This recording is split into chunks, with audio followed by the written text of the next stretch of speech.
সাহাবীরা পুরাতন সাহাবী, সর্বপ্রথম তারাই ইসলাম কবুল করেছেন। এর মধ্যে আছেন জুনদুব ইবনে আব্দুল্লাহ। জুনদুব ইবনে আব্দুল্লাহ আবু দাউদ শরীফে হাদিসে ইরশাদ করেন, কুন্না তাআল্লামনাল ঈমানা ক্বাবলাল কুরআন।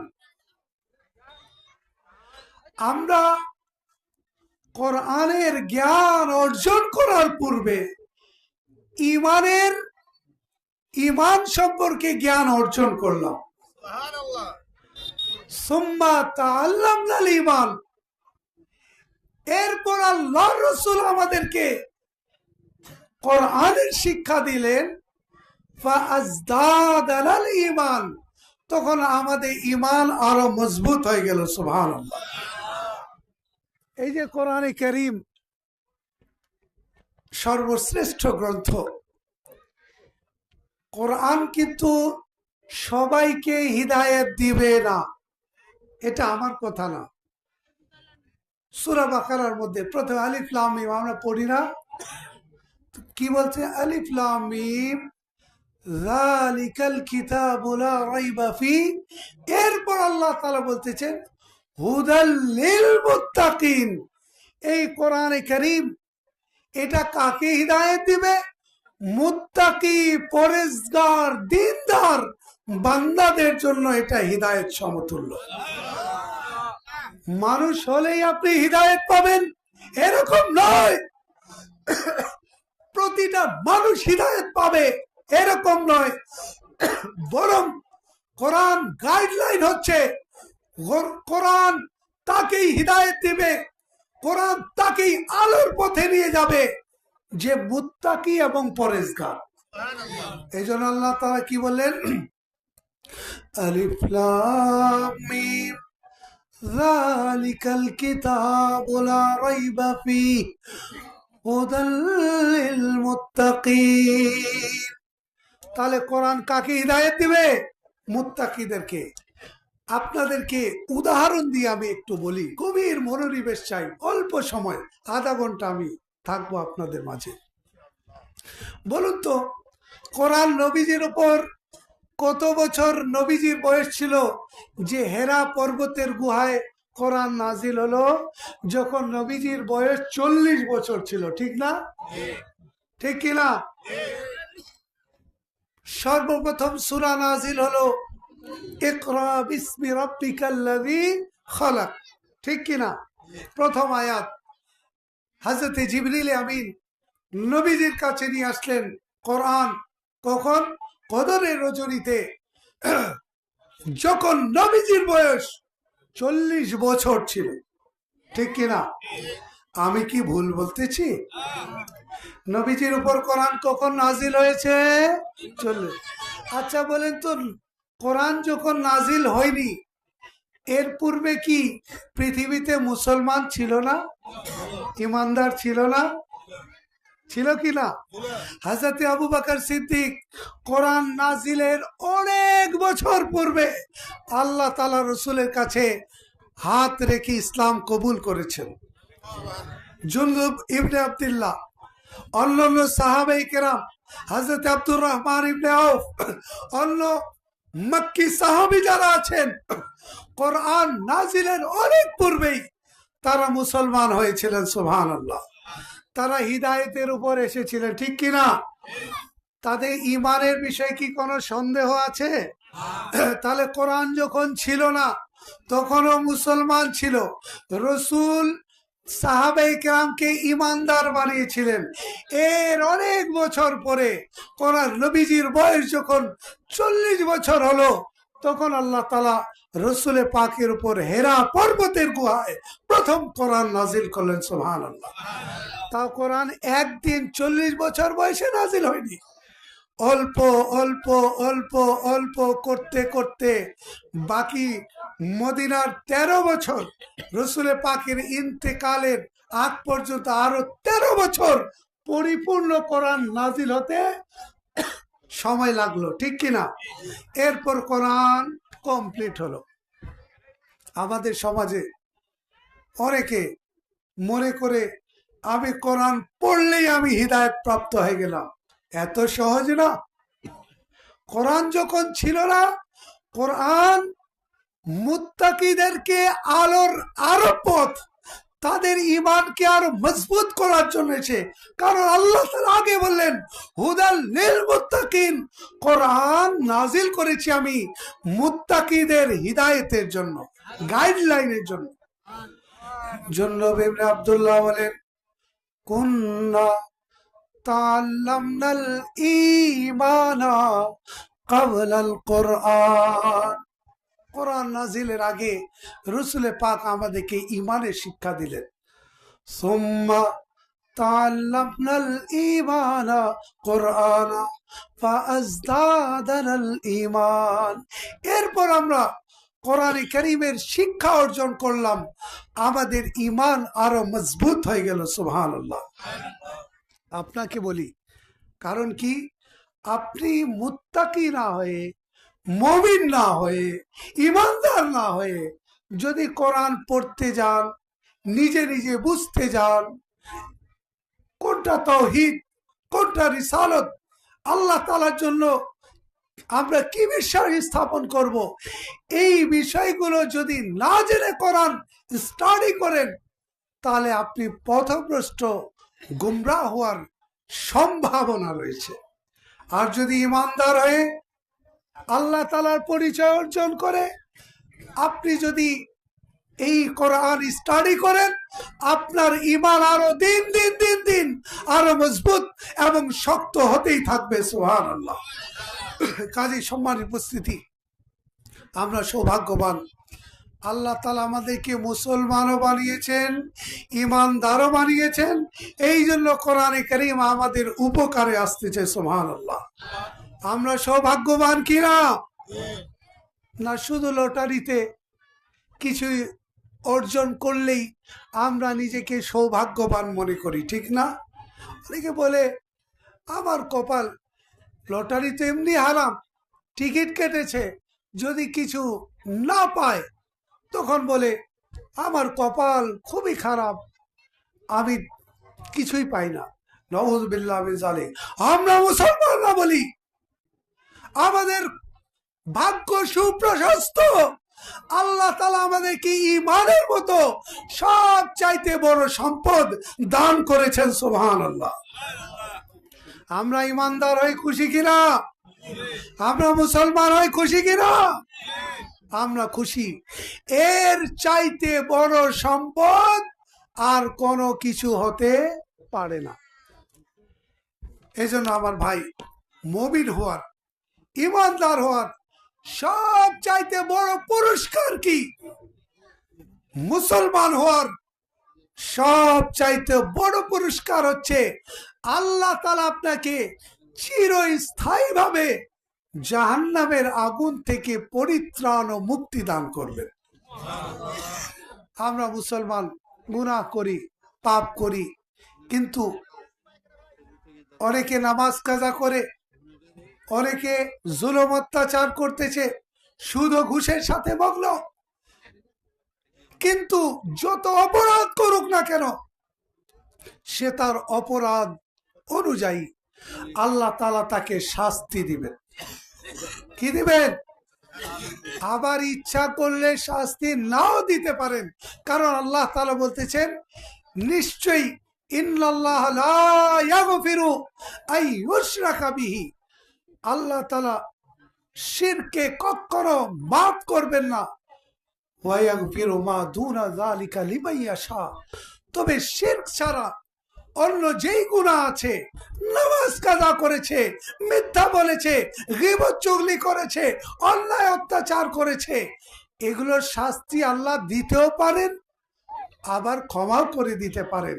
কিন্তু দিতেও পারেন যেহেতু অপরাধ করেছি, কিন্তু আল্লাহ তাআলা শিরকে কখনো ক্ষমা করবেন না। যারা ঈমানদার হয়েছে, মুমিন হয়েছে, আল্লাহ তাআলা যত ওয়াক্তের নামাজ কাজা করেছে তাকে শাস্তি দিবেন। যখন শাস্তি শেষ, মুসলমান হওয়ার কারণে তাকে একদিন না একদিন জান্নাত দান করবেনই করবেন। সুবহানাল্লাহ। তাহলে কলমা পড়ার ফায়দা আছে কিনা? মুসলমান হওয়ার ফায়দা। এই জন্য আল্লাহ তাআলা বলেন, যদি কেউ জীবনে একবার শিরক করেছে আর এই শিরকের উপর, কুফরের উপর তার মৃত্যু হয়েছে, তাহলে আর কোনদিন এক মুহূর্তের জন্য আল্লাহ তাআলা তাকে ক্ষমা করবেন না, শিরক ব্যতীত যত বড় গুনাহ থাকুক না কেন।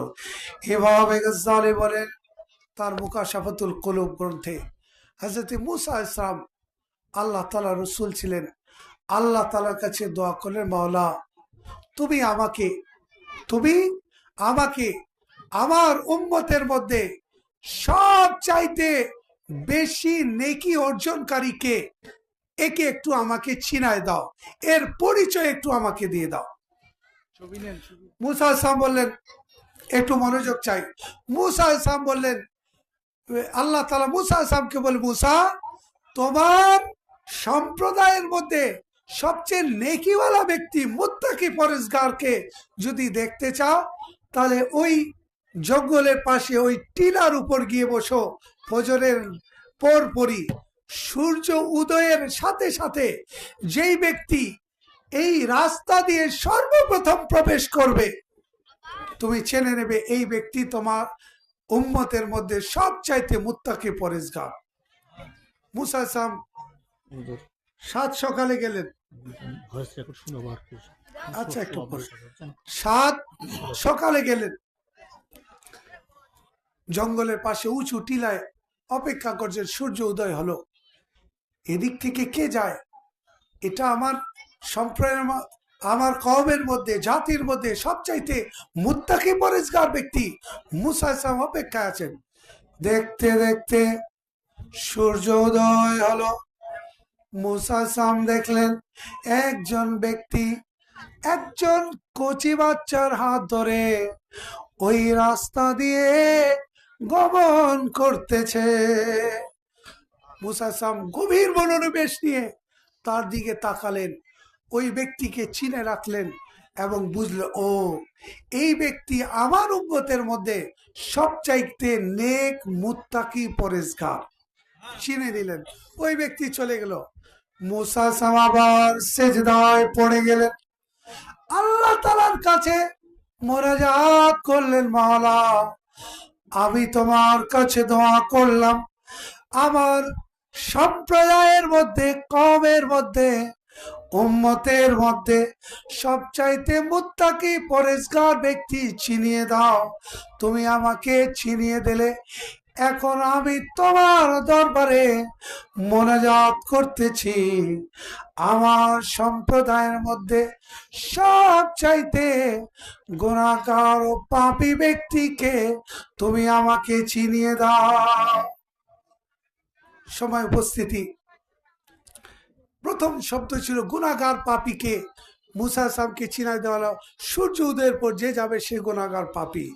এরপর মূসা আলাইহিস সালাম দোয়া করলে, সবচাইতে মুত্তাকি পরেজগারকে, মাওলা তাকেও দেখিয়ে দাও। মূসা আলাইহিস সালাম এর দোয়া কবুল করলেন, বললেন সূর্য ডুবার আগে আগে যেই ব্যক্তি এই রাস্তা দিয়ে অতিক্রম করবে, এই ব্যক্তি তোমার সম্প্রদায়ের মধ্যে সবচাইতে মুত্তাকি পরেজগার, দিনদার। আবার মূসা সাহেব অপেক্ষা করতেছেন, সূর্য ডুবু ডুবু দেখলেন জঙ্গলের ওই রাস্তা দিয়ে একজন ব্যক্তি চলে আসতেছে, আবার ওই মাসুম বাচ্চার হাত ধরে। মূসা সাহেব অবাক করলেন, মাওলা সকালবেলা দোয়া করলাম সবচেয়ে গুনাহগার পাপীকে দেখায় দাও, তুমি পরিচয় দিলে যে আগে যাবে, আমি তো একেই দেখলাম। আবার দোয়া করলাম সবচাইতে বড় ইমানদার মুত্তাকি পরেজগারকে দেখাও, আবার তো দেখি একই ব্যক্তি, আবার একই ব্যক্তি। সূর্য ডুবার কাছে কাছে দেখলেন ওই ব্যক্তি চলে আসে। তো মূসা সাহেব বলেন, একজন ব্যক্তি কিভাবে সবচাইতে বড় পাপী হতে পারে, আবার একজন ব্যক্তি কিভাবে সন্ধ্যার দিকে সবচাইতে বড় মুত্তাকি পরেজগার, আল্লাহ তাআলা প্রিয় বান্দা হতে পারে। মাওলা এটা তো আমি বুঝতে পারলাম না। মূসা সাহেব সিজদায় পড়ে গেলেন, আল্লাহ তাআলার কাছে দোয়া করলেন, মাওলা আমি তোমার কাছে দোয়া করলাম, সবচাইতে গুনাহগার পাপী কে আমার উম্মতে, তুমি আমাকে সকালবেলা দেখায় দিলে। আবার দোয়া করলাম, সবচাইতে প্রিয় ব্যক্তিকে তুমি আমাকে দেখায় দাও।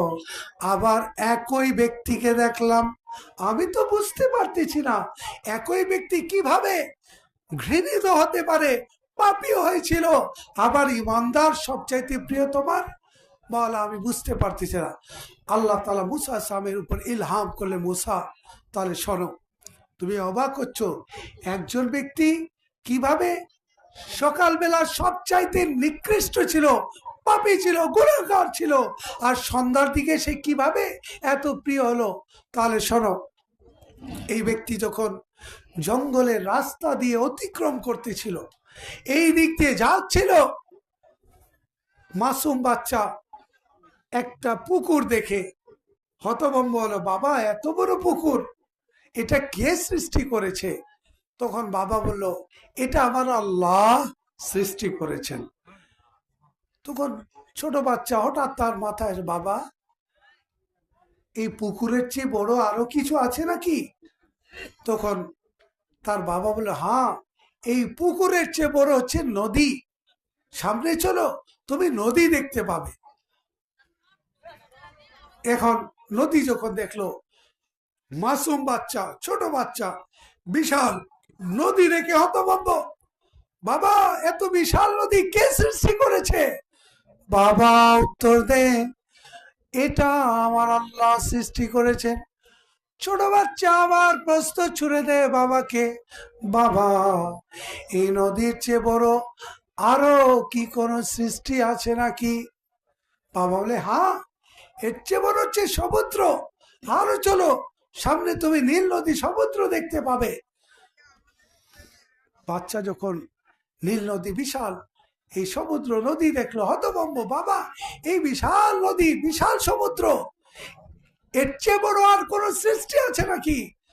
তার বাবা কাঁদতে লাগলো। আল্লাহ তাআলা মুসা সামকে, মুসা, ওই বান্দা কাঁদতে লাগলো। ছোট বাচ্চা কুচি মুখে, বাবা তুমি কাঁদছো কেন? বাবা বলল, তুমি জিজ্ঞেস করলে এই নদী, এই পাহাড়, এই সমুদ্রের চেয়ে বড় আর কিছু আছে নাকি? বলে, হ্যাঁ, এর চেয়ে বড় আমার গুনাহ।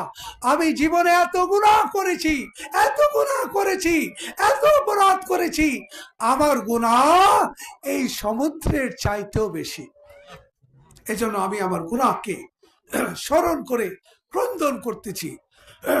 বাচ্চা বাবার ক্রন্দন দেখে আবার প্রশ্ন ছুড়ে দিল, বাবা, এই সমুদ্রের চেয়ে বড় আর কিছু আছে নাকি?